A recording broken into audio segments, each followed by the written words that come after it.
ডিমটা সেদ্ধ করে নিয়েছি, একদম খোসা ছাড়িয়ে আর কেটেও নিয়েছি। এখানে ডিমটা সেদ্ধ করে খোসা ছাড়িয়ে একদম কেটেও নিয়েছি। আজকে মশলায় নিয়েছি পেঁয়াজ কুচি, টমেটো কুচি, রসুন বাটা, জিরে বাটা আর কাজু বাদাম বাটা, সঙ্গে নারকেলও দিয়েছি। এখানে নিয়েছি বেটে রাখা গরম মশলা বাটা। দেখুন কড়াইটা বসিয়ে দিয়েছি, কড়াইটা গরম হয়ে গিয়েছে, খুন্তিটা নামিয়ে নিচ্ছি।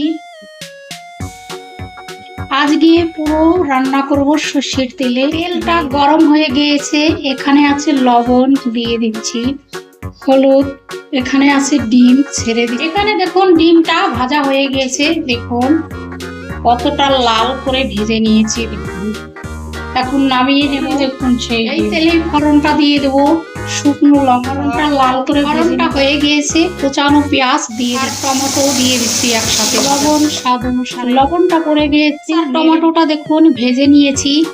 এখন দিয়ে দিচ্ছি রসুন বাটা, পড়ে গেছে।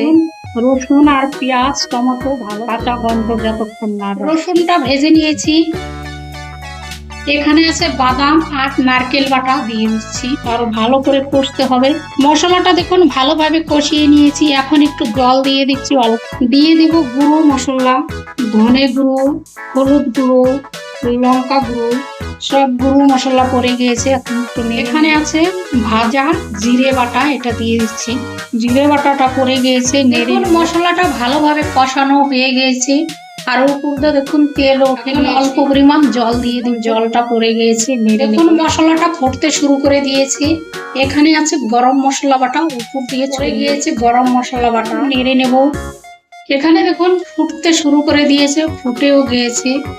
এখানে আছে ডিম ভেজে রাখা, ডিম পড়ে গিয়েছে, নেড়ে নিচ্ছি।